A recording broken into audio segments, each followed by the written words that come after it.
Bonsoir, bonsoir.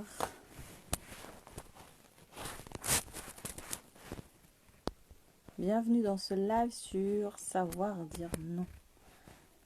Hop. Salut Aziza, j'espère que tu vas bien.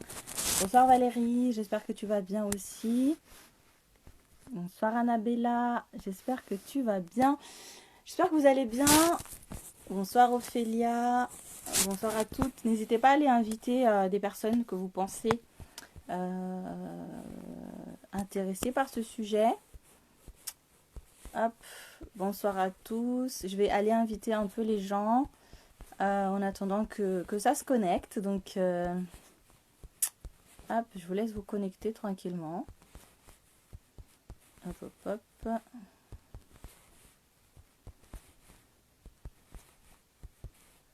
Puis n'hésitez pas, oui, aussi à inviter des gens.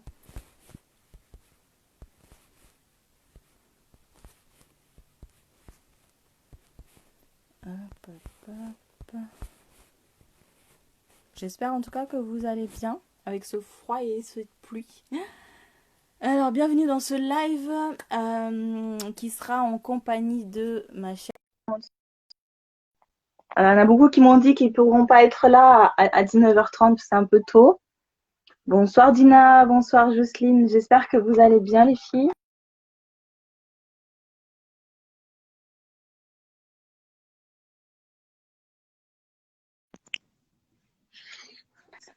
Bonsoir ma Fernande. Alors n'hésitez pas, oui, à aller inviter. Là, j'invite ma collègue Bonsoir. Anne-France.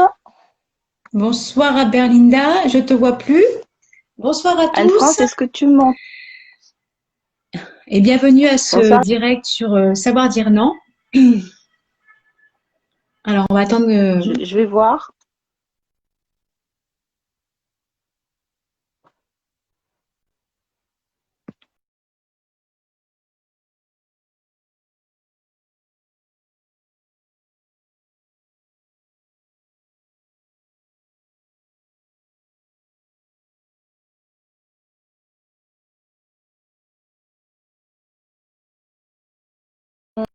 Dites-moi si ça bug plus là. Est-ce que c'est bon?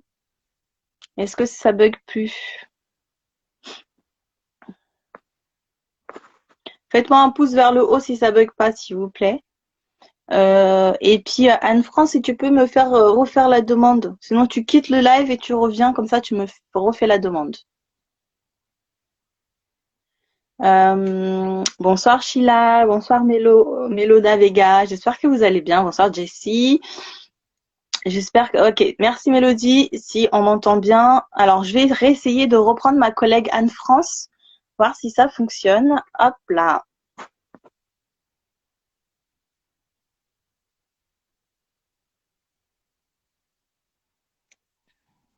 Ah, ça y est, On va y arriver. on va y arriver. Bonsoir. Bonsoir à Berlinda, comment vas-tu?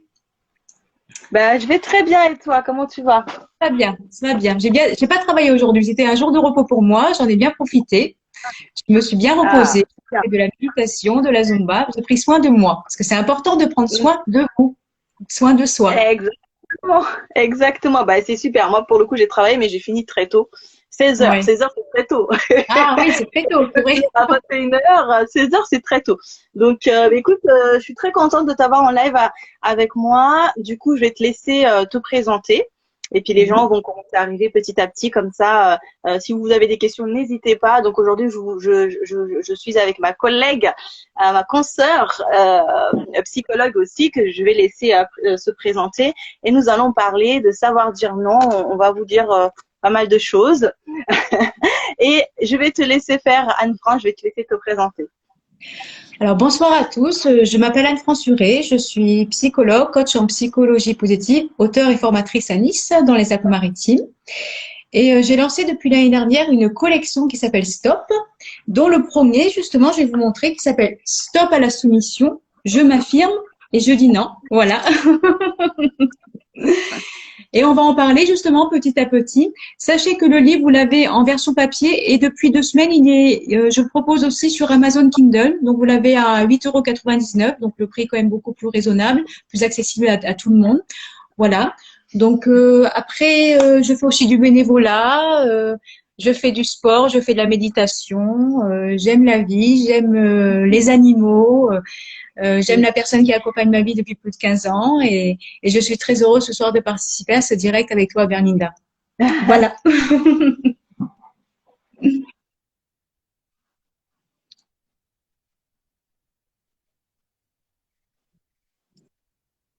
D'accord.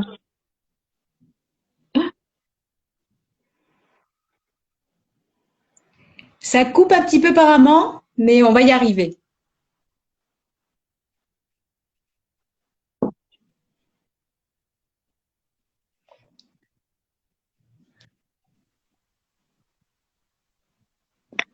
Est-ce que tu Euh, tu, m'entends? toi, tu m'entends bien? Moi, j'ai du mal à. Merci pour la super présentation. Moi, j'ai du mal à t'entendre, mais ça va sûrement s'arranger après. Ça bug un petit peu, c'est marqué dans les commentaires. Alors, attends. Aujourd'hui, il pleut, alors c'est un peu catastrophique. Donc, ça peut avoir un impact sur la connexion Internet. Bonsoir à tous et bienvenue à toutes les personnes qui se connectent Oui, à ce direct bienvenue. sur Savoir dire non. Est-ce que là, on m'entend bien? Mettez-moi des pouces vers le haut si on m'entend bien. Non, on m'entend pas? Là, c'est un petit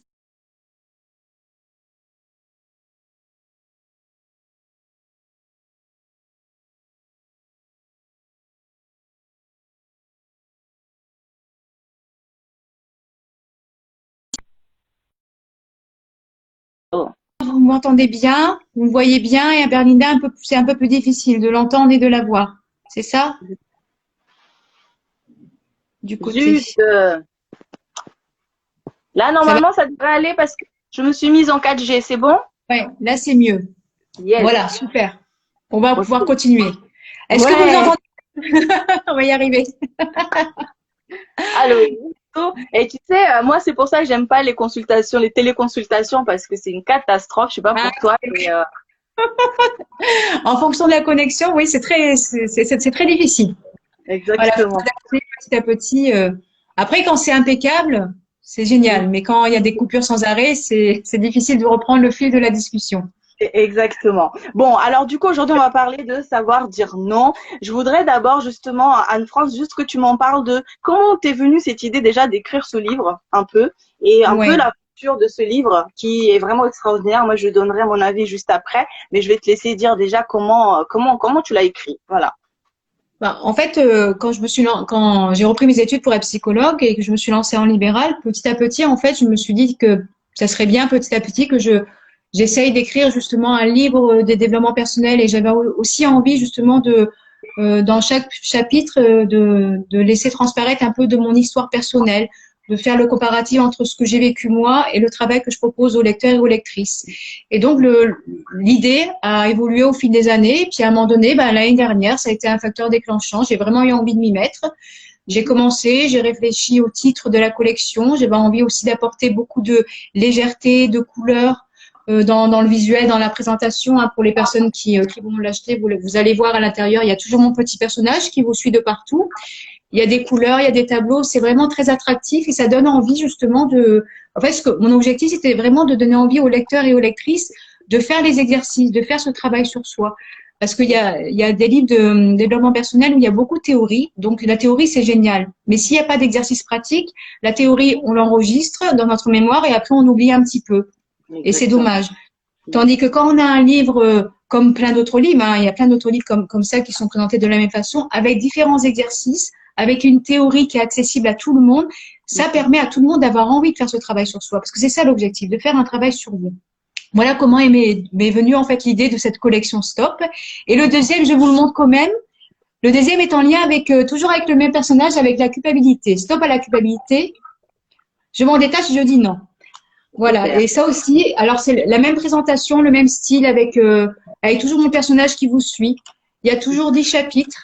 avec un quiz, des citations positives. Et vous avez, ce qui est bien aussi, un petit cahier de bord à la fin qui vous permet justement de noter par rapport aux exercices que vous allez faire petit à petit, de noter les émotions que vous avez ressenties, les prises de conscience. Donc, c'est vraiment bien d'avoir ce cahier de bord. Et vous avez à la fin aussi le récapitulatif de tous les exercices et les actions de coaching en psychologie positive et les challenges que je vous propose. Donc, ça aussi, c'est une mine d'or parce que c'est quelque chose, en fait, que vous allez le faire et peut-être qu'à un moment donné, dans 5 ans, dans 10 ans, vous allez reprendre le livre. Si à un moment donné, votre estime de vous-même, elle chute un petit peu, pour refaire les exercices, pour faire remonter cette estime de vous-même. Voilà. J'arrête là parce que sinon, je vais continuer à parler. En tout cas, merci, merci. Moi, j'ai adoré ton livre parce que justement, il y a ce côté exercice. En fait, c'est une vraie thérapie au final parce que du coup, c'est comme si le livre nous accompagne du début à la fin, avec effectivement ce récapitulatif à la fin qui est extraordinaire parce que du coup, voilà, on revient sur tout ce qu'on a déjà vu, sur tous les rituels à mettre en place, etc. Donc moi, je vous conseille vraiment de le prendre si vous avez beaucoup de mal à dire non, parce que ça permet vraiment d'analyser aussi, d'analyser pourquoi vous avez du mal à dire non et de vous entraîner au final, parce que je pense que quand on a du mal à dire non, apprendre à dire non, c'est déjà s'entraîner en fait, s'entraîner beaucoup.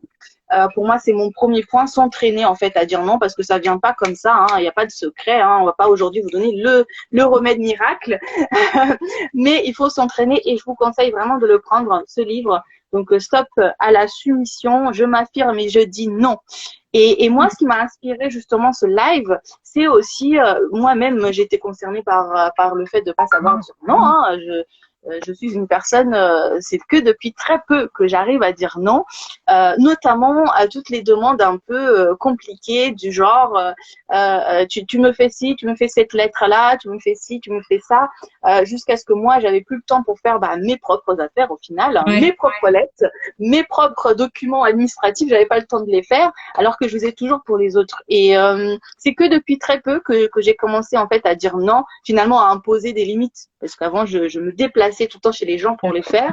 Et je me suis imposé cette limite de dire, bon, maintenant je vais dire oui, mais avec une condition. C'est-à-dire que je dis oui, vous pouvez, mais venez chez moi, je vous le fais. Et au final, il y a personne qui arrive jusqu'à chez moi parce que ça fait se mettre en action. Donc c'est vrai que ça me tenait à cœur et c'était un live qui était demandé. Et du coup, la première question peut-être qu'on peut aborder, c'est pourquoi on pourrait avoir du mal justement à dire non.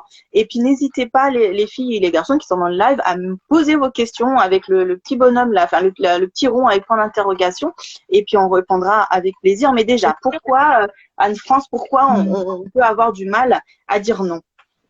Ce qui me vient en premier, c'est qu'en fait, il y a différentes peurs qui peuvent être justement mises en avant par la personne, et du fait d'avoir ces différentes peurs, la personne, elle va se dire, il vaut mieux que je dise oui, parce que si je dis non, par exemple, c'est un exemple de peur, la personne, elle va me rejeter, elle va peut-être me juger, elle va plus m'aimer, moins m'aimer, me dénigrer. Et en fait, toutes ces peurs, et souvent la personne, elle a différentes peurs, l'amène à dire oui. Donc en fait, ce qu'il y a, c'est que je dis pas en fait que le livre, c'est pas l'objectif de dire toujours non. C'est simplement à un moment donné prendre conscience que est-ce que vous voulez vraiment dire oui, ou est-ce que en pensant à vous et à vos propres besoins, vous avez envie de dire non à la personne. Alors après, ce que je suggère petit à petit à mes patients et à mes patientes, c'est de faire par transition. Par exemple, vous avez quelqu'un au téléphone qui vous demande un service. Au lieu de dire spontanément oui, parce que ce qu'il y a, c'est que pour les personnes qui disent souvent oui, comme tu le sais, c'est un automatisme. Dès que quelqu'un vous demande un service, vous dites oui. Vous réfléchissez même pas, vous dites oui. C'est un mot comme ça qui fait partie de votre langage. Et en fait, c'est petit à petit dire, par exemple, à la personne au téléphone, je réfléchis, je te rappelle dans 10 minutes. Je vois ce que je peux faire, je te rappelle dans 10 minutes. Comme ça, vous raccrochez. Et là, vous vous posez la question, qu'est-ce que je fais? Je dis oui. Et puis, ou je dis non. Et en fonction, vous essayez de voir un compromis. Par exemple, vous pouvez dire à la personne, écoute, je vous dis n'importe quoi, hein, ce soir, je peux pas venir te voir, mais par contre, demain soir, je suis disponible. Au moins, vous faites un compromis. Vous lui dites non pour le soir, mais oui pour le lendemain soir. Ça veut dire que vous prenez soin de vous. Vous pensez à vos propres besoins. Et la personne qui dit oui tout le temps oublie totalement ses besoins. Donc, à un moment donné, c'est un impact sur le corps, sur le mental, s'oublier soi-même. Et c'est là, en fait, voilà où il y a un gros travail à faire sur l'estime de la personne. Parce qu'à partir du moment où la personne, elle va faire un travail sur sa valeur qu'elle a d'elle-même, elle va avoir plus confiance en elle. Et dans la confiance en soi, il y a l'amour de soi, l'amour inconditionnel et l'image de soi. Et plus elle arrive à avoir confiance en soi, plus elle arrive à s'affirmer. Et là, elle arrivera petit à petit à dire non. C'est pour ça que ce gros travail à faire, c'est sur l'estime de soi. Et dedans, si vous voulez, dans le livre, il y a l'échelle de l'estime de soi qui est à remplir. Et vous allez voir en la remplissant que ça va vous donner vraiment un étayage par rapport aux différents points que vous devez travailler justement pour stimuler votre estime de vous-même. Et par rapport à ça aussi, j'en parle aussi parce que c'est important, c'est que l'estime de soi, si vous voulez, ça se construit durant l'enfance. Et en fonction de notre éducation, du cadre familial, on va avoir une bonne ou une mauvaise estime de soi-même. Après, arrivé à l'âge adulte, si on fait un travail sur son estime de soi-même pour avoir une meilleure estime de soi, ça ne veut pas dire, par exemple, que vous allez avoir 20 sur 20 toute votre vie. Vous allez augmenter, vous êtes passé, par exemple, je vous donne un exemple en matière de notes, de 9 à 18, mais ça ne voudra pas dire que vous allez avoir toute votre vie 18. En fonction des événements de la vie, vous allez, par moment, parce que ça fait partie des choses de la vie, redescendre un petit peu. C'est pour ça que tous les exercices que vous voyez, que vous entendez, si vous allez voir un thérapeute ou que vous trouvez sur Internet, gardez, conservez tous les exercices pour vous en resservir quand à un moment donné vous sentez que l'estime chute de nouveau. Et dites-vous que c'est humain. C'est pas parce que vous êtes anormal, ça je dis, parce que des fois il y a des personnes qui pensent que c'est pas normal, que de temps en temps l'estime elle soit faible par rapport aux autres. C'est quelque chose, c'est humain, ça arrive à tout le monde, sachez-le. Exactement, on est dans une société tellement de performance qu'on croit qu'il faut tout le temps avoir l'estime de soi à 20, la confiance en soi à 20, alors que ce sont des choses qui se construisent et forcément il y a des périodes où c'est moins bon que d'autres, hein, et c'est tout à fait normal. Moi, j'ai beaucoup aimé moi la partie sur l'amour de soi, l'amour inconditionnel et le fait que justement de s'aimer inconditionnel, ça permet justement de s'affirmer et au final de réussir à dire non. Et moi, c'est passé un peu par là, avec aussi un peu cette peur du jugement qu'on peut avoir. Encore aujourd'hui, j'ai une patiente qui m'a dit oui, je dis pas non parce qu'au final j'ai peur que mon frère me juge si je dis non pour envoyer de l'argent à ma sœur. Du coup, mon frère, peut-être qu'on va penser que je suis une radine ou que je veux pas aider ou que je suis pas une bonne personne.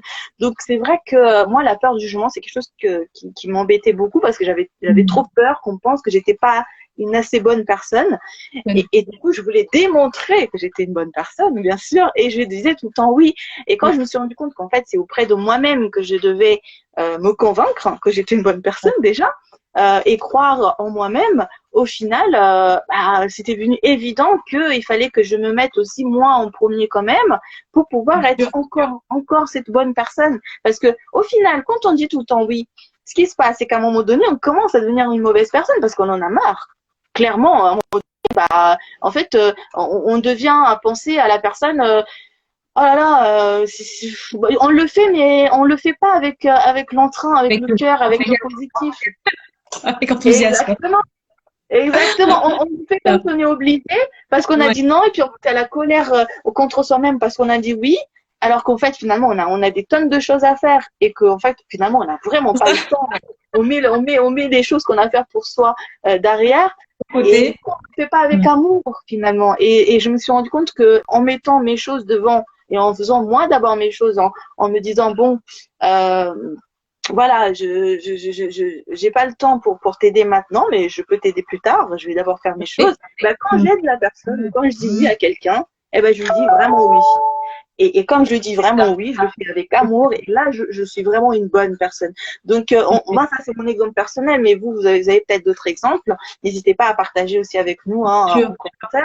Mais c'est important de savoir, d'appuyer sur pourquoi vous dites toujours oui, en fait. Ça correspond à quoi? Je sais que j'ai déjà eu des patientes aussi qui avaient besoin d'amour, besoin d'affection et qui avaient très bien vu que en disant oui, ils avaient cette affection-là en retour et que du coup disaient tout le temps oui et avaient peur que s'ils disaient non, ils allaient plus être aimés. Il y a aussi ça. Donc c'est vrai qu'il faut être attentif à ça et savoir d'où ça vient, l'origine un petit peu par rapport à soi-même, pas par rapport aux autres, hein, parce que bien évidemment que les gens des fois ils abusent. Hein, des fois quand tu dis trop oui, ils vont chercher encore et encore. Et oui, c'est ça. Je pense qu'il y a sa responsabilité aussi. Donc c'est important. Tout à fait.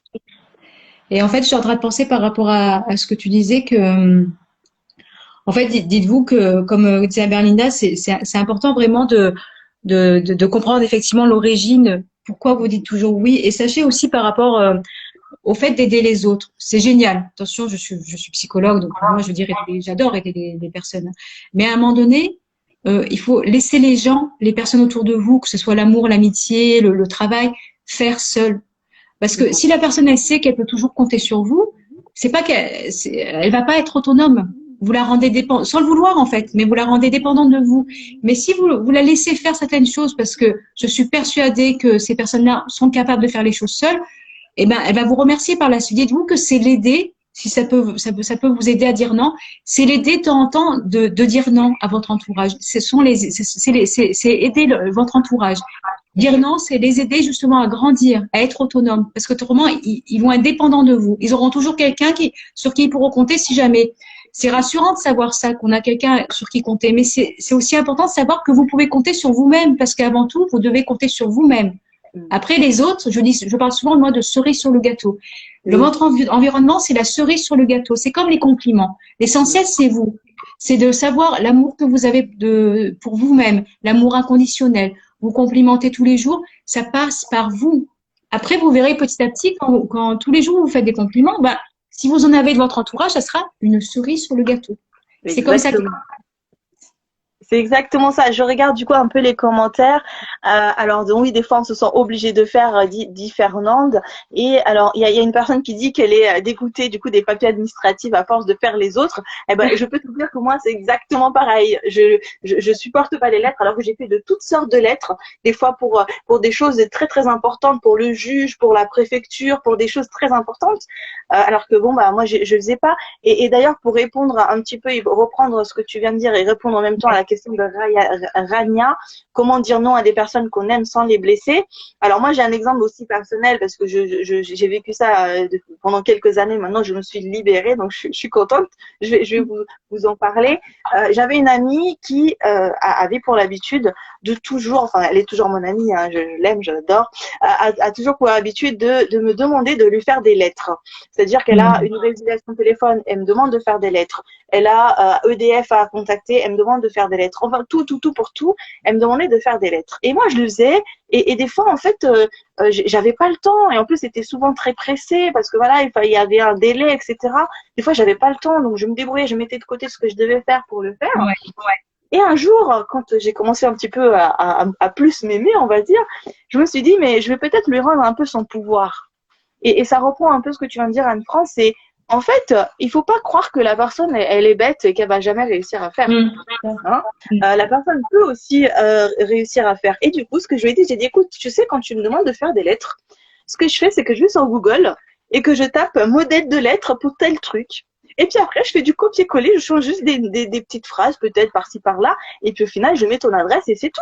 J'ai dit, écoute, tu fais ça, tu vas sur Google, parce que là, malheureusement, j'ai vraiment pas le temps de t'aider. Tu vas sur Google, tu tapes juste ça. La personne, elle a l'impression que je l'ai aidée parce que je lui ai dit comment faire. Ouais. Et moi, du coup, ça me laisse le temps parce que du coup, j'ai pas à aller chercher à faire la lettre, à enregistrer, à lui renvoyer, etc. Et donc, en fait, elle a appris et depuis ce jour-là, eh ben, elle sait faire les lettres toute seule au final. Oui. Donc, j'ai rendu service. J'ai rendu service. Alors, je sais qu'il y a aussi, enfin moi, pour ma part, tu vois, moi, je viens du Cap-Vert et ici, je sais qu'il y a beaucoup de nos parents qui ne parlent pas bien le français, qui n'écrivent pas. Pareil, en fait, si vous refusez de faire, ils vont chercher les ressources, ils vont trouver. Il y a des associations qui aident les gens qui ne savent pas écrire à écrire des lettres gratuitement. Et qui sont très heureux de faire ça. Ils vont aller chercher et il faut aussi les aider à aller chercher des ressources parce que c'est leur rendre service. Parce qu'imagine, moi, ce que je me suis dit un jour, je me suis dit, mais s'il m'arrive quelque chose, comment ils vont s'en sortir? Donc, c'est aussi, pour moi, leur rendre leur pouvoir et les permettre de trouver des ressources. Donc, si vous n'arrivez vraiment pas à dire, surtout pour les papiers, pour ce genre de choses, eh ben oui, dites-vous que la personne va trouver comment faire. Elle va être obligée. Même pour en exemple, en fait, c'est même si par exemple vous avez quelqu'un, une amie qui a besoin de vous, que vous l'écoutiez par rapport à un souci, quelque chose, mais que vous sentez que ça tombe à un moment donné, manque de bol, ça peut arriver. Des fois on est synchro, des fois on l'est pas. Ça tombe à un moment donné où vous avez besoin, je vous rentrez de chez vous, vous avez besoin de prendre votre bain. Moi par exemple, je sais pas vous, moi après le bain, j'ai toujours ma séance de méditation, et que vous savez très bien que si vous lui dites oui, vous n'allez pas lui proposer une écoute de qualité. Donc moi, ce que j'arrive à faire depuis pas mal de temps, c'est de dire à la personne, écoute, là, je rentre à la maison. Par contre, je mets des mots, j'exprime les choses. Là, je prends mon bain, je me détends et après, je peux t'appeler, par exemple, à 9h30, je t'appelle et j'ai du temps à te consacrer. Là, je serai vraiment réceptive à toi. Je serai tout à toi au niveau de l'écoute. Donc, la personne, ben, du coup, elle va patienter. Et il vaut mieux être dans une écoute de qualité sans se forcer, comme tout à l'heure disait Berlinda, que finalement, faire les choses comme une contrainte, en fait, comme se dire, bon, bah, je le fais parce qu'il faut que je le fasse, parce que sinon, parce que là, du coup, votre écoute, elle sera différente. Exactement. Et Oui, vas-y. oui, oui, je voyais juste un commentaire aussi qui disait, parfois on a été éduqué comme ça et du coup c'est Ouais. difficile hein, de réussir à dire non, mais justement parce que si ça devient, comme tu dis, une contrainte, c'est pour ça que je me suis permis de te couper, si ça devient une contrainte, on n'est même plus dans l'entraide. En fait, on est on rentre dans quelque chose qui est pas positif parce que même si tu veux de tout cœur aider la personne, si c'est une contrainte, tu vas pas avoir assez de ressources pour l'aider réellement. C'est ça, tout à fait. Donc, tu vas pas partir avec toutes tes ressources à toi. Donc vraiment, ça c'est à réfléchir. Il faut pas que ça devienne une contrainte. Si c'est pas une contrainte, on peut dire oui. On n'est pas en train de dire qu'il faut toujours dire non. On est en train de dire en fait, il faut se dire oui. Il faut se dire oui d'abord. Et après, oui. Et des fois, se dire oui, ça veut dire se dire non à l'autre. Voilà. C'est pas dire que c'est très grave, mais il vaut mieux se dire oui plutôt que se dire non et dire oui à l'autre. Non, quand même, c'est toi qui vis avec toi-même, tu dois quand même te dire oui d'abord. C'est surtout ça. Tout à fait d'accord avec toi et du coup, ça me fait penser aussi que si vous voulez vous dire oui à vous, c'est respecter vos besoins. Et là, il y a une notion de respect à travailler aussi dans le livre, c'est savoir est-ce que vous arrivez facile, est-ce que vous vous respectez. Pour vous, le respect, c'est quoi? Est-ce que vous vous respectez suffisamment? C'est tous des questionnements justement pour savoir un petit peu où vous en êtes. Et là, en fait, du coup, ça me fait penser à Berlinda aux croyances limitantes, en fait. Parce que si vous voulez, on a tous des croyances limitantes en lien avec notre enfance, notre adolescence. Et quand on arrive à l'âge adulte, l'objectif, c'est de couper ces croyances. Parce qu'il y en a qui sont bien, attention, elles ne sont pas toutes négatives, heureusement, mais il y en a qui sont pas bien. Et il faut les couper. Par exemple, la personne, elle va grandir en se disant, aimer l'autre, c'est dire oui à tout. Aimer l'autre, c'est s'oublier soi-même. Donc forcément, la personne, elle va toujours dire oui, parce que dans sa tête, en fait, dans son cerveau, elle a cette croyance limitante que si elle dit non, elle n'a pas le droit de dire non, parce qu'autrement, il va se passer quelque chose de négatif. C'est ça, exact. C'est comme la croyance qui est dire oui à l'autre, c'est l'aider. Mais pas forcément, en fait. Pas forcément. Des fois, on dit oui, mais on l'aide pas du tout parce que notre oui, on croit qu'il est bien, mais ça se trouve, le oui d'une autre personne qui serait disposée et qui ne le verrait pas comme une contrainte serait beaucoup plus bénéfique pour la personne. Des fois, notre non aide la personne, vraiment. Donc, voilà, il faut aussi, comme je dis, il faut rendre le pouvoir à la personne. La personne peut aussi réussir son nous, hein, en fait. Hein. Il y a aussi autre chose. Il y a Jocelyne qui dit, même quand on dit non et que la personne, elle insiste. Alors, c'est peut-être le dire plus fermement, enfin, plus fermement, entre guillemets, en expliquant. En fait, il y a pas de place parce que la personne insiste, parce que tu dis pas non parce que tu n'as pas envie ou que tu veux pas. Hein. Tu dis non parce que tu as d'autres choses à faire. La personne n'a pas obligé de savoir ce que c'est, mais tu n'es pas disposé à l'aider. Tu n'es pas disposé à faire ce que la personne a besoin que tu fasses. En tout cas, il faut donner une explication parce que quand on donne une explication qui est claire, comme a dit Anne-France tout à l'heure, du coup la personne elle va comprendre qu'il y a une explication derrière. Mais si on dit juste non, la personne elle va continuer à insister, oui. C'est ça. Et en fait, ça me fait penser, du coup, ce qu'il y a, c'est que ce qu'il faut savoir, c'est qu'à partir du moment où vous allez commencer à dire de temps en temps non, ça va surprendre votre entourage. Oui. Donc, il va y avoir des mécontents. Mais c'est normal parce que les gens si les gens ont toujours eu l'habitude que vous disiez oui, le jour où vous allez dire non, ils vont se dire mais qu'est-ce qui lui arrive aujourd'hui? Qu'est-ce qui se passe? Et du coup, ils vont avoir peut-être des réactions et faire en sorte que vous finissiez par dire oui comme d'habitude parce que le changement, c'est positif, mais ça plaît pas toujours à l'environnement, en fait. Il faut que l'environnement s'adapte à votre propre changement. Donc, c'est en fonction de qui est en face de vous, expliquer à la personne, justement, que vous faites un travail là-dessus, que vous avez décidé petit à petit de prendre soin de vous et d'apprendre à dire non. Si la personne, elle a l'information, du coup, elle va pas insister quand vous allez dire non, justement. Elle va être fière de vous. C'est ça. Alors, il y en a qui se reconnaissent là dans le commentaire. Moi, il y en a qui demandent trop, et puis il y en a ça. Bon. Mais en tout cas, si ça dérange pas et si ça pose pas de problème, ça va. Mais c'est quand ça commence à devenir contraignant. À partir du moment où c'est contraignant, bah c'est Faut dire que stop. non. Voilà. Donc Faut dire stop. Contraignant, stop. C'est qu'il y a quelque chose qu'il faut exactement. arrêter. Au niveau des, Exact. voilà. Faut Alors il y arrêter. en a c'est ça. Il y en a qui font. Il y en a une. Alors Mélo Davega dit qu'elle fait la morte. Alors non, c'est clairement pas une solution, effectivement, parce que Mhm. ça veut dire aussi que tu as un problème avec le fait de clairement dire non, de refuser en fait, tout simplement. Donc ça, pareil, il faut aussi aller chercher les croyances limitantes qui t'empêchent tout simplement à dire non. Peut-être la peur du jugement. Peut-être la peur, la honte hein, aussi, hein, ça peut Mhm. avoir avec la honte, peut-être se dire que si je dis non, c'est que je suis pas une bonne personne, ou que je suis pas une personne aidante, etc. Donc, aller chercher aussi ce que ça veut dire. Tout à Alors, fait. comment dire non à une personne, à un supérieur au travail? Alors ça, c'est un petit peu plus compliqué parce qu'il faut mettre le cadre. Mhm. Normalement, dans le cadre du travail, tout dépend de la requête. Parce que si c'est une injonction du supérieur et que ça rentre dans le cadre de ton travail, bah, c'est un peu compliqué de dire non. Par contre, je pense que ça ne rentre pas dans le cadre de ton travail, ce que tu demandes là, hein, Rania. Si c'est le cas, il faut rappeler en fait. Il faut pas hésiter à rappeler les règles du travail, Ouais, les droits du ouais. travail. Il faut pas hésiter à rappeler tes droits. Et il faut pas Mhm. avoir peur. On est protégé en tant que salarié, donc il faut utiliser ça. Hein. Là, on met pas les sentiments, on met pas les émotions, on met Mhm. le cadre. Et le cadre au travail, c'est ça, ça, ça. Si mon patron me demande quelque chose qui est hors cadre, eh ben non, je peux pas parce que ça rentre pas dans le cadre du travail, ça rentre pas dans le contrat, ça c'est pas possible. S'il y a des heures sup, non, j'ai fait trop d'heures sup cette semaine, là je ne peux pas, je suis trop fatiguée pour faire des heures sup. Je sais que c'est pas facile de le faire dans le milieu du travail parce qu'il y a la pression et c'est le supérieur, etc. Mais on n'a pas les droits au travail pour rien. Donc vraiment Tout à fait. pensez-y, allez lire sur le droit du travail, allez lire sur dans votre contrat qu'est-ce que vous pouvez faire ou pas. Ça vous donnera des arguments et terre à terre et il n'y a pas de sentiment, il n'y a pas d'émotion dedans. Je sais pas ce que tu en Tout à penses, fait. Anne. Tout à fait. Je suis tout à fait d'accord avec toi. C'est vrai que c'est important justement de rappeler le cadre et puis c'est légitime. Vous avez le droit de dire non. C'est pas parce que vous allez dire non que vous allez être licencié, qu'on va vous mettre à la porte. Vous êtes dans vos droits, vous êtes salarié et voilà. Exprimez-vous, dites non en fonction du contexte, de la situation. Vous avez le droit.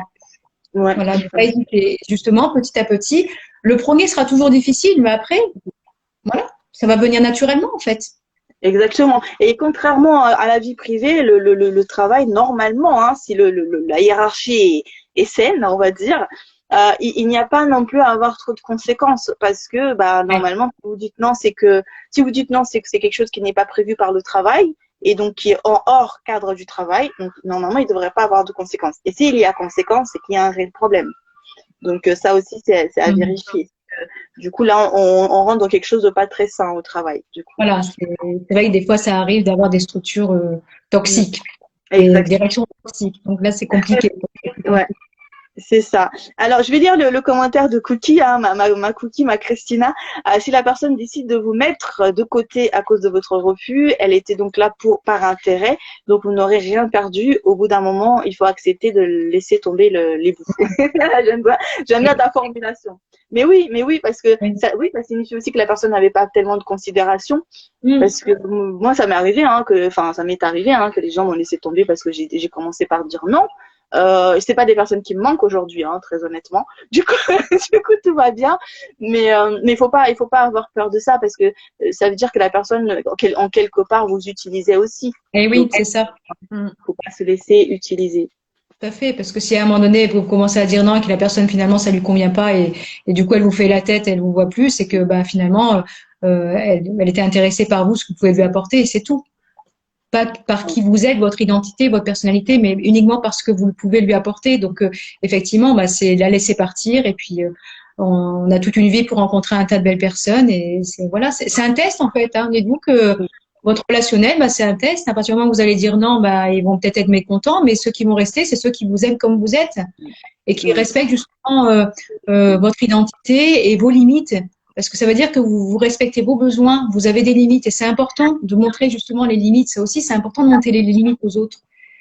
Parce que sinon, les autres, ben, ils vont avoir l'habitude que vous donnez toujours, toujours, toujours. À un moment donné, il faut montrer aussi que vous avez vos propres limites et que vous aussi, vous prenez soin de vous, vous avez besoin de temps pour vous. Voilà. Et on est toujours, quand on est bien soi-même, on est bien avec les autres. Si on s'oublie soi-même, on est mal avec les autres.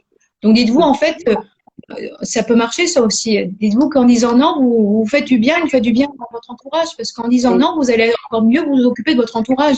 Parce que si vous dites non à l'autre, vous dites oui à vous et à vos besoins, donc vous allez prendre soin de vous. Et c'est très important. Exactement. Alors, il y a une question. Alors non. Je voulais aussi dire par rapport à ça aussi, le fait de se dire oui, c'est aussi un petit peu prendre son propre pouvoir en fait. Parce que des fois, moi, ça m'est arrivé de me dire que j'avais pas le choix. C'est-à-dire, j'ai pas le choix que de dire oui. Mais non, en fait, et ça c'est quelque chose, mais j'étais persuadée, moi, quand il y avait mes oncles, mes tantes qui me demandaient de faire des lettres, ben, j'étais persuadée, mais vraiment persuadée que j'avais pas le choix. Que j'avais pas le choix de que d'accepter, parce que comment ils allaient faire? Donc ça aussi, je pense que c'est quelque chose d'important. Il faut aussi prendre son propre pouvoir et dire bah non, en fait, je peux dire non.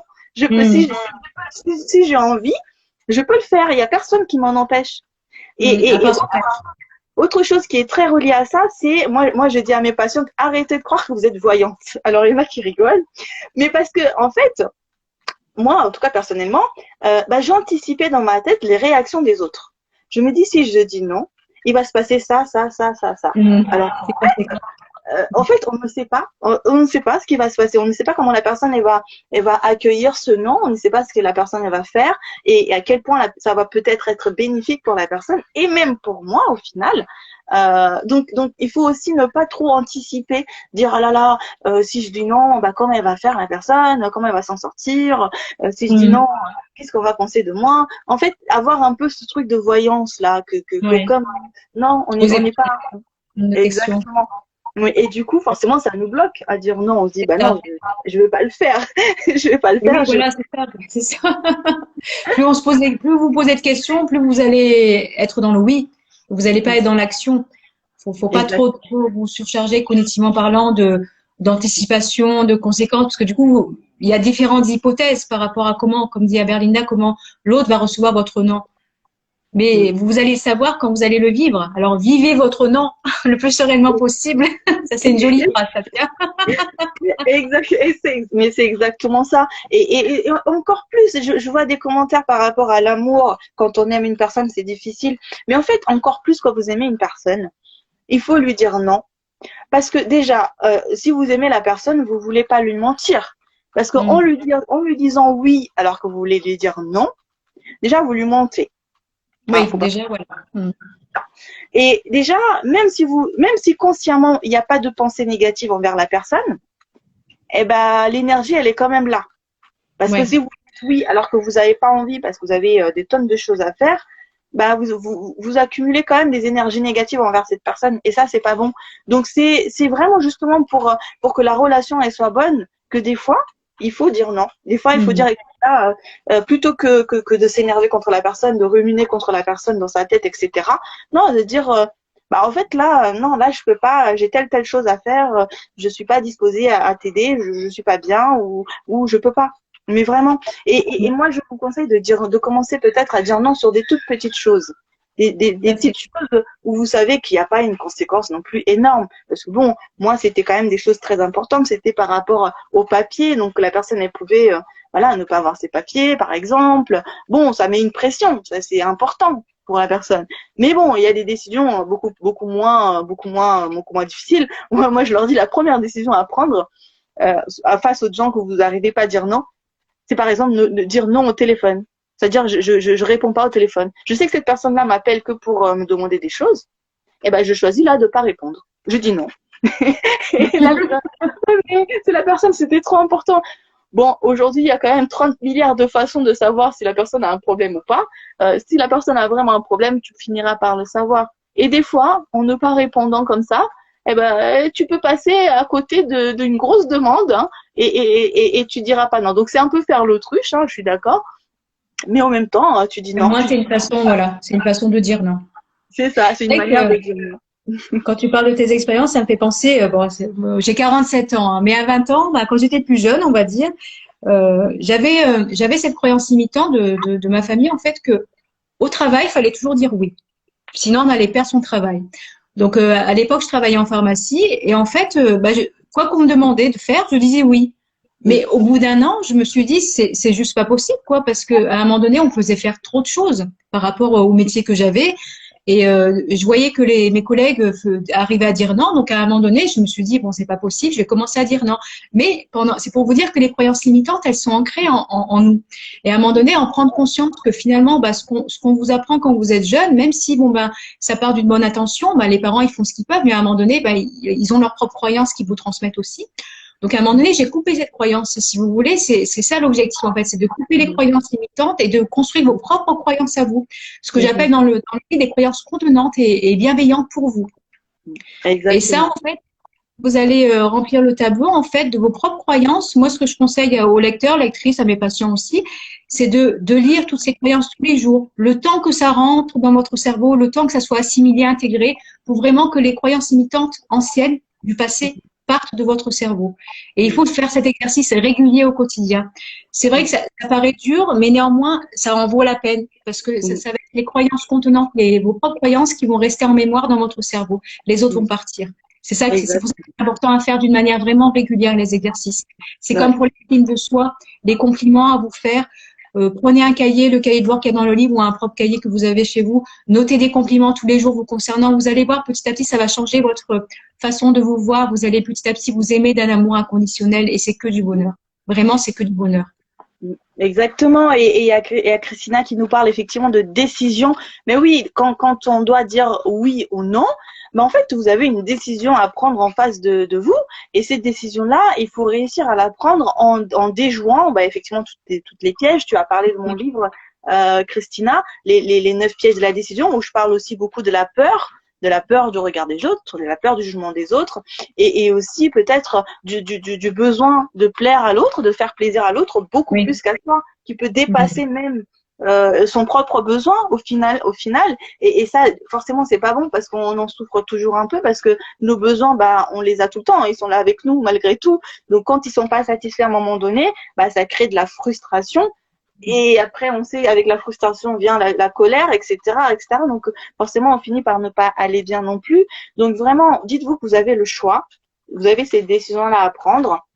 Il faut, bien évidemment, comme a dit Anne-France, aller voir les croyances limitantes qui vous bloquent par rapport à cette décision. Bien sûr, tout à fait. Essayer d'éradiquer un peu ou de modifier cette croyance limitante pour ensuite pouvoir prendre la bonne décision pour vous. Parce que c'est d'abord pour vous. Et puis ensuite, une fois que vous arrivez à prendre des décisions pour vous, vous arrivez à aider correctement, j'ai envie de dire, dans la bienveillance, avec amour, les gens autour de vous. Et ça n'a pas de prix. Parce que vous êtes apaisé et la personne est là aussi 100% de vous. Alors que quand vous dites oui, alors que vous voulez dire non, la personne est là que 50% de vous. Tout à fait, tout à fait. Tout à fait ça. Bien expliqué. Alors, il y a Jocelyne qui dit, ah oui, carrément, c'est pour ça que je dis pas non, la peur qu'ils ne s'en sortent pas. Et oui, quand tu as peur qu'ils ne s'en sortent pas, déjà, ça veut dire que de un, quand même, une petite partie de toi les sous-estime un peu. Voilà. Parce que finalement, tu sais, les gens, quand ils ont aucune autre ressource, quand ils ont personne pour faire à leur place, mais justement, ils utilisent leur cerveau, ils utilisent leur intelligence et ils trouvent des façons de faire. C'est ça. Tu vois moi, mon beau-père, par exemple, il est arrivé en France, il connaissait personne, il avait personne, et il n'avait pas une personne pour lui faire des lettres ou je sais pas quoi. Ma belle-mère, elle est arrivée en France, elle parlait pas la langue, elle parlait pas très bien le français, elle connaissait personne, et pourtant, elle s'en est sortie. Et moi, mes parents, ils sont arrivés avant moi, ils s'en sortaient avant que j'arrive. Par contre, dès que je suis arrivée, ils savaient plus rien faire, et c'était moi qui faisais tout. Mais pourtant, il y a eu un avant moi, tu vois. Oui, c'est ça, oui, un avant toi, oui. Donc, ils vont trouver des ressources, mais plus ils vont avoir quelqu'un qui va faire à leur place, moins ils vont trouver cette ressource-là. Tu vois. Donc, il faut pas avoir cette peur qu'ils s'en sortent pas, justement. Il faut les pousser. C'est leur rendre service que de leur dire non. Vraiment. C'est leur rendre service que de leur dire non. Comme ça, ils vont chercher aussi à savoir, à comprendre, à savoir comment faire. Et en plus, du coup, ça va booster leur estime et leur confiance en eux. Parce que du coup, ils vont se retrouver à devoir sortir de leur zone de confort, de leur bulle de protection, c'est-à-dire vous. Et du coup, face à soi-même, l'individu, qu'est-ce qu'il fait? Il va être dans l'action, il va faire lui-même, il va voir qu'il va réussir. Et du coup, ça va booster son estime et sa confiance en lui. Donc, il va être encore mieux. Donc, c'est que du bonheur, en fait. De dire non, c'est que du bonheur pour l'autre et pour vous aussi, parce que vous prenez soin de vous. C'est exactement ça. Il y a Nadia qui dit que chez nous, effectivement, on est élevé à servir. Alors oui, effectivement, nous, on est beaucoup élevé à être tourné vers les autres, mais on est quand même. En fait, le fait qu'on soit en Europe, on est quand même dans la double culture. Et on a quand même besoin d'être tourné vers soi-même parce qu'on est dans une société où on est tourné vers soi, où l'individualisme il est beaucoup là quand même. C'est pas forcément quelque chose de négatif, mais on doit s'écouter, on doit prendre soin de soi-même parce que au Cap-Vert, tout le monde vit un peu ensemble, les portes sont ouvertes, voilà, c'est pas de la même, on vit pas de la même façon. Les gens s'entraident, les enfants, il y a pas de nounou, il y a pas de garderie, les enfants ils sont gardés un peu à droite à gauche. Ici, on a quand même des responsabilités individuelles. Donc, on peut pas passer notre vie à aider les autres. On peut pas être tout le temps à servir les autres parce que déjà, on doit se servir et on est quand même un peu seul par rapport à la façon de vivre de chez moi où effectivement, on s'entraide, on est tous ensemble et c'est différent. Mais aujourd'hui, en tout cas, voilà, cette société-là, elle a changé, hein, même pour la France, elle a changé. Donc, du coup, il faut aussi penser à soi. C'est important de penser à soi, de l'amour de soi, l'estime de soi. Oui. C'est effectivement, comme dit, c'est un vrai travail à faire. Hein. C'est pas, surtout quand on a une culture qui est comme ça, qui est dans l'entraide, c'est un vrai travail à faire parce que, en tout cas, moi, personnellement, j'en ai souffert parce que du coup, je mettais beaucoup de côté ce que j'avais à faire, hein, des fois même dans ma propre maison. Du coup, avec mes propres documents, j'étais à la bourre. Donc, il faut aussi faire attention à ça pour pas en souffrir. Si on n'en souffre pas, tout va bien. Mais voilà, si ça prend le pas sur tout, bon, voilà. Comme tu disais tout à l'heure, quand ça commence à devenir une contrainte, c'est là où il faut dire stop. En fait, c'est qu'il y a quelque chose, c'est qu'à un moment donné, vous vous oubliez trop au détriment de vos propres besoins et les besoins Après, ça veut pas dire que, apparemment, en fonction de ce que vit votre environnement, c'est sûr qu'à un moment donné, vous allez peut-être un peu vous oublier pour prendre soin de quelqu'un qui est malade ou je sais pas, ou autre chose, un licenciement ou autre chose. C'est normal, mais il faut pas que ça dure trop dans le temps parce qu'à un moment donné, il faut laisser aussi l'autre, petit à petit, être de nouveau dans l'action et faire les choses seul. Vous pouvez l'aider un certain temps, vous oubliez un certain temps, mais pas tout le temps. Et c'est vrai qu'il y a des personnes, notamment les personnes qui sont dans une dépendance affective, ont tendance, en amour, en amitié ou même dans la famille, à vouloir toujours satisfaire les autres. Et ça peut durer très longtemps, toute une vie même, hein, et ils s'oublient totalement. Et puis à un moment donné, peut-être qu'ils prennent conscience à 40 ans, à 50 ans, qu'ils se sont oubliés une partie de leur vie. Et là, ils décident de dire non. Mais du coup, c'est assez brutal pour l'environnement quand ça arrive. Oui. C'est exactement ça. Des fois, effectivement, c'est beaucoup le besoin d'être aimé, le besoin d'affection qui peut effectivement pousser la personne à tout en dire oui, parce qu'elle a besoin qu'on l'aime, donc elle va tout en dire oui, aux dépens de ses propres, de sa propre vie en fait, de ses propres affaires, tout ce qu'elle doit faire. Donc c'est vrai que bon, chez nous particulièrement, je sais que les parents sont très comme ça, très demandeurs. Et il y a aussi ce truc c'est l'aîné, c'est les gens aînés, donc par respect un peu, ce qu'on nous apprend, que c'est que par respect on dit pas non aux plus âgés que nous, sauf qu'en fait vraiment on est dans une société, déjà le temps il est tellement court que moi ça a été très dur pour moi de dire non à une tante à moi particulièrement. Déjà c'est ma tante, donc elle est plus âgée que moi. Respect de respecter les autres, mais à un moment donné je me suis dit il faut quand même que je me respecte. Ça va revenir. Donc et je ne pouvais pas continuer. J'espère que le direct vous plaît sur savoir dire non. On va attendre un petit peu qu'Aberlinda revienne. On va croiser les doigts. N'hésitez pas à marquer un commentaire si vous avez des questions. En attendant, est-ce que vous me voyez toujours pour les personnes qui sont présentes et présentes? Ça bug du côté. Est-ce que vous m'entendez bien? Je sais pas si vous m'entendez. Est-ce que vous pouvez le marquer en commentaire? Je vais enlever, je vais remettre. Oh, je peux même pas enlever. Alors, je regarde vos commentaires pour voir un petit peu. Est-ce que vous m'entendez, vous? Alors, est-ce que quelqu'un peut me dire si vous m'entendez? Oui, il y en a beaucoup de commentaires, dis donc. Ah oui, donc vous m'entendez, mais Anne-France, si vous m'entendez, zut. Bon, j'espère que vous allez m'entendre. Je vais vous montrer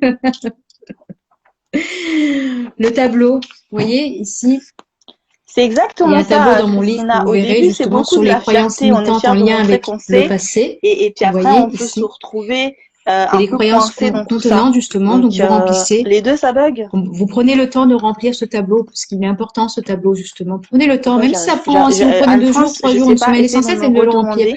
Parce qu'on n'en a pas qu'une de croyances limitantes en lien avec le passé, Ah, on on en a entend bien. plusieurs. Moi, j'entends plus du tout Donc si Anne-France. jamais vous n'avez pas assez de En place dans l'entend, le je t'entends tableau, plus vous du avez tout. le cahier de bord Donc, à la tant mieux fin si pour on continuer à nous remplir entend, hein. justement. Et comme ça, vous Mais remplacez du coup, vos je t'entends plus croyances du tout, moi, limitantes de en mon lien avec le côté. passé et vous, petit à petit, vous élaborez, vous écrivez vos propres croyances contenantes en Écoute, lien avec le Anne-France, si on présent. t'entend, essaye peut-être de Alors, conclure, Merlinda, de faire une j'espère conclusion que de tu vas ton pouvoir côté. revenir. Alors, je regarde si vous posez des questions, si vous m'entendez ou pas. Moi, je me tais. Anne-France, je te Alors, laisse parler. hop, hop.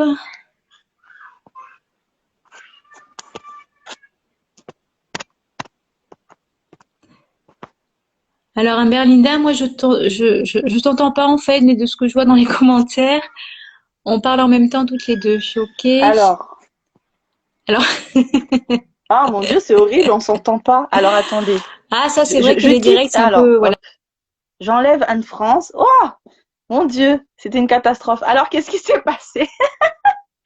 Alors, je vais essayer de la réinviter, mon Dieu. Oh là là. Excusez-nous, hein.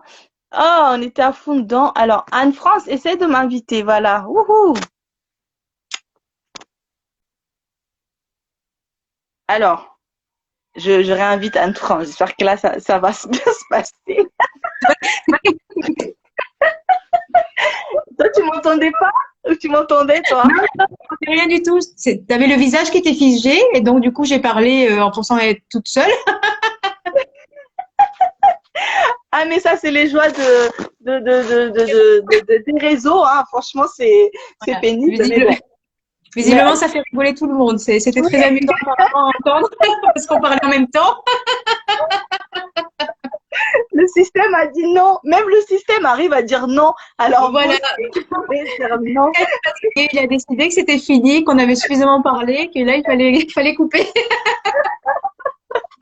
Là, c'était fort quand même. Parce que oui, moi, du coup, je t'entendais pas du tout. Je parlais, toi, tu parlais. Bon, bref. Et du coup, qu'as-tu dit? Bah, écoute, moi, du coup, j'étais un petit peu en panique parce que je t'entendais plus. Et du coup, je commençais à dire, écoute, Anne-France, sinon, tu conclus, hein. Alors moi, de mon côté, si vous m'avez vu de mon côté, en fait, de mon côté, ce que j'ai fait, j'ai montré le tableau en fait sur les croyances limitantes. Je montrais en fait dans le cahier le tableau à remplir sur les croyances limitantes en lien avec le passé, les croyances contenantes justement à écrire petit à petit. Et j'expliquais que même si vous prenez une semaine à le remplir, prenez le temps de le remplir. Sachez qu'il n'y a pas qu'une seule croyance limitante en lien avec le passé, il y en a plusieurs. Et si jamais vous n'avez pas assez de place, vous avez le cahier de bord pour remplir. Parce que ça, c'est vraiment quelque chose qui va vous permettre de beaucoup travailler. Et vraiment, l'estime de soi, c'est vraiment la base. L'estime de soi, il faut vraiment la travailler, faire l'exercice régulièrement pour avoir une bonne confiance en vous. Vous aimez d'un amour inconditionnel. Après, sachez que pour l'amour inconditionnel, généralement, à 20 ans, on s'aime pas d'un amour inconditionnel. Ça se fait dans le temps, petit à petit, parce qu'on aime certaines facettes de notre identité, de notre personnalité. Et après, il y a d'autres choses qu'on aime un peu moins. Mais après, petit à petit, l'essentiel, c'est de vous dire que au jour d'aujourd'hui, quand vous, par exemple, si vous, sur un chiffre à donner entre 1 et 10, mettez un chiffre, voyez ce que ça donne déjà. Alors, si le chiffre c'est 7 sur 10, c'est pas mal. Dites-vous que c'est pas mal. C'est s'aimer d'un amour inconditionnel à 7. Essayez d'atteindre petit à petit le 9, vous voyez, en étant modeste. Voilà, mais après, si vous voulez atteindre le 10, vous pouvez aussi. En fait, c'est vraiment l'amour inconditionnel, c'est vous accepter totalement qui vous êtes, vos traits de caractère, vos qualités, vos défauts, la couleur de vos cheveux, de vos yeux, votre corps, tout, en fait. Et à partir du moment où vous allez vous aimer d'un amour inconditionnel, vous allez aimer l'autre d'un amour inconditionnel. Et ça, c'est important. Parce que si soi-même, on s'aime pas d'un amour inconditionnel, on va avoir du mal à aimer l'autre avec toutes ses facettes identitaires. On va aimer certaines choses et pas d'autres. Donc, on aura du mal à accepter la différence. C'est pour ça que c'est important. En fait, tout ce que vous travaillez pour vous, ça va vous servir par rapport à l'environnement. Parce que vous allez être de mieux en mieux vous. Donc, vous allez être de mieux en mieux avec votre environnement. Puis après, dites-vous, vous montrez l'exemple en plus. Par exemple, l'échelle de l'estime de soi, vous pouvez la remplir à plusieurs. Vous pouvez la remplir en famille. Ça peut être sympathique de voir un petit peu où vous en êtes ensemble. Exactement. Exactement. Justement, les rapprocher, justement, voir un petit peu. Exactement. Et je vous invite déjà là, dans le live à mettre sur 10 votre estime de. Je vois des 10, c'est bien. Ah, 10, bravo, bravo, je vous félicite, bravo. Je vous invite à le mettre. Et moi, très honnêtement, je suis arrivée à presque 10. Je sais pas si je suis à 10. Peut-être 10 ou 9, je dirais, parce que bon, il y a des hauts et des bas, mais 9,7. c'est très très bien. Il y a 0,3. Ça dépend des jours, du Ça soleil. dépend des jours. Voilà, ça dépend de lui. Mais très honnêtement, je suis arrivée à ce chiffre-là quand j'ai eu mes 30 ans. Et bien évidemment, hein, j'ai fait beaucoup de travail avant. Mais je sais pas Ouais. pourquoi, quand j'ai l'année de mes 30 ans, en 2019, du coup, j'ai vraiment atteint ce niveau-là. Je me suis vraiment, pour une fois, vraiment aimée inconditionnellement. Et aussi compris qu'il fallait que je me mette moi quand même en premier. Et que c'était important même pour aider les autres. Et que je pouvais mieux aider les autres plus fort. Et comme je disais tout à l'heure, quand on s'oblige à aider les autres, on les aide à 50%. Quand on les aide vraiment inconditionnellement avec notre amour, on les aide vraiment à 100%. Et pour moi, c'était important de les aider à 100%. Et du coup, et depuis ça, j'ai fait tellement de choses, j'ai aidé tellement de gens, j'ai rencontré tellement de gens. Oui, parce que ça a laissé la place aussi, au final, pour que je rencontre d'autres gens qui avaient peut-être même besoin de moi. Que je fasse d'autres choses, que je fasse plus d'ateliers avec des femmes, que je rencontre plus de gens qui me ressemblent, que je fasse des séminaires et toutes ces choses-là. Mais parce que du coup, ça m'a laissé en fait du temps libre et du vrai temps pour moi pour pouvoir construire quelque chose. Donc franchement, ça peut être que positif de dire non quand vous en avez vraiment envie de dire non.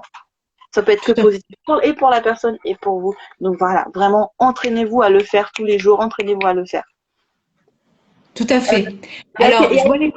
Demande ton livre, elle habite aussi sur Nice. Oui, alors, ce que tu peux faire, c'est, si tu veux, tu peux m'envoyer un message privé. Si tu veux, je peux te l'envoyer directement. Moi, autrement, tu peux aller sur le site des éditions Maya si tu veux en version papier. Ou sinon, après, il y a la version Kindle aussi sur Amazon. Si tu veux l'avoir avec une jolie dédicace, je te l'envoie. Et en plus, je te l'envoie avec un joli stylo. Je vous montre. Ah oui. Joli stylo. Et là, ils sont tout neufs. Depuis 2 semaines, je les ai reçus. Un joli stylo. J'ai pas eu le droit au stylo, moi, mais en tout cas, j'ai le droit à une très très belle dédicace. Ah, voilà. Et un papillon. Depuis un papillon aussi. Alors n'hésitez pas. Alors je regarde les commentaires. Quand on choisit des dés, contraire, on le fait à 100% et on apprécie tout à fait. Bah super. N'hésite pas à m'envoyer un petit message privé. Oui. Après, je sais pas s'il y a d'autres choses que je peux peut-être. Alors la petite cerise sur le gâteau aussi au niveau de. Vous avez un travail au niveau du livre, vous avez un petit travail sur les couleurs à faire si vous êtes sensible aux couleurs. Là, regardez, je vous montre, il y a mon petit chien qui s'appelle Ninja. Et il y a aussi un travail sur la musique, sur les musiques. Et c'est ça que je voulais vous montrer aussi. Alors, à la fin, vous avez aussi un quiz. Donc ça, c'est sympathique parce que le quiz, ça vous permet de voir un petit peu si vous avez bien assimilé tout ce qu'il y a dans le livre. Et du coup, reprendre, n'hésitez pas à reprendre en fonction. Justement, les parties qui sont peut-être pas très claires pour vous, si jamais. Et vous avez, c'est une petite cerise sur le gâteau aussi, un petit trophée. Vous pouvez vous faire plaisir à l'imprimer pour le garder en souvenir. C'est sympathique, ça aussi. Et à la fin, en fait, j'ai voulu faire une conclusion, pas une conclusion comme je dis souvent, en fait. Je voulais faire quelque chose d'original. Et en fait, à chaque conclusion, dans ma collection Stop, il y a différentes citations positives. Donc, soit vous pouvez l'imprimer et le garder, ou soit ça peut vous donner l'idée de faire votre propre listing de citations positives que vous aimez, pour justement dire non, parce que moi, ce sont les miennes, celles que j'aime bien lire de temps en temps. Donc, n'hésitez pas à faire votre propre liste, vous l'imprimez et vous la lisez tous les jours, le matin et le soir. Vous allez voir que ça va beaucoup changer les choses, ça va stimuler votre estime de vous-même. Exactement. Et le livre, le nom du livre, c'est Stop à la soumission. Je m'affirme, je dis non. Je dis non. Non, non, non, non. Franchement, je vous le conseille. Je l'ai lu. J'ai fait les exercices. Alors moi, j'aime pas trop écrire dans les livres. Alors j'ai fait dans un cahier à part parce que j'aime bien recommencer. Moi, très honnêtement, les livres que j'ai, je les relis très régulièrement Ouais, Donc, c'est vraiment, bien. le il est vraiment super. Surtout moi qui voilà, il y a beaucoup de personnes là qui sont de ma communauté. Vous savez, voilà, le fait de dire non, c'est un peu compliqué. Le fait les croyances limitantes qu'on nous a mis un peu dans la tête, le fait qu'il faut aider les gens, qu'il faut aider les autres, etc. Vraiment, vous allez réussir à vous en débarrasser entre guillemets, hein, parce que c'est vraiment un livre pratique. Il y a vraiment des exercices dedans. Tout à fait. Donc, je vous le conseille vraiment. En plus, il se lit vraiment hyper rapidement. S'il y en a qui n'ont pas l'habitude de lire, il n'y a vraiment pas de souci. Et vraiment, oui, effectivement, Et, Christina, c'est une belle idée ouais, cadeau, exactement. belle équipe des cadeaux, tout à fait. Même pour les papas et mamans qui vous demandent toujours des services, et les tontons tata, voilà, c'est vraiment une belle idée cadeau. En plus, on arrive en pleine période. Donc, et d'ailleurs, Christina, tu sais, Anne-France, c'est une coach business, donc c'est pour ça qu'elle a tout le temps des idées comme ça là à l'appel. Je suis toujours en surcharge cognitive. C'est pour ça que je fais souvent de la méditation Exactement, elle est pour trop me forte. détendre. Elle est vraiment trop forte. Donc, si tu veux faire de la distribution de ton livre, écoute, tu fais appel à elle parce elle va te le distribuer jusqu'au Canada. C'est Alors, sûr. j'ai vu dans les commentaires il y avait une phrase par rapport à la culpabilité. Sachez que le deuxième, c'est en lien avec la culpabilité. Il est un peu plus épais. Il y a un peu plus de théorie, mais il y a toujours autant d'exercices, de challenges, d'actions en psychologie positive à faire. Et si jamais vous voulez recevoir les deux, vous me dites et je pourrais vous faire un tarif par rapport aux deux. Si vous voulez directement recevoir les deux pour en faire un pourvoi en cadeau, vous m'envoyez un petit message privé et on voit ensemble justement. Je vous dirai le tarif que je peux vous proposer avec le stylo. Le stylo, génial. Génial, super. Je ne sais pas si je l'ai là, je vais vous montrer. J'ai aussi commandé des jolies, c'est des petits détails, mais c'est des petites choses que j'ai commandées, des Ouais, jolies cartes de visite aussi. génial. Avec ton personnage qui est Voilà, super. avec le petit personnage qui est là, Non, non, avec j'adore. les petits liens. J'adore. Et moi, je tenais vraiment à t'inviter, bah, spécialement pour cela, parce que je sais que tu as écrit ça, mais aussi parce que, bah, très honnêtement, ça me fait très plaisir de voir des psychologues, qui font ce genre de choses aussi. Tu vois, moi-même, j'écris effectivement, mais tu vois, qui font des choses un peu ludiques, un peu accessibles à tout le monde. Et parce que oui, il y a des personnes qui ont du mal à aller voir une psychologue et à faire ce travail-là. Et Non, tu vois, c'est vrai. démocratiser les choses comme ça, je trouve ça génial. Et même les enfants d'ailleurs. Moi, je trouve que même un enfant de 12, Ouais. 10 ans peut Et aussi lire ça. Et vraiment, mais c'est extraordinaire. Et je tenais vraiment à te dire, continue, continue. Il y a encore d'autres sujets à faire. Il y a le lâcher prise, il y a la confiance en soi. Enfin, il y a d'autres sujets.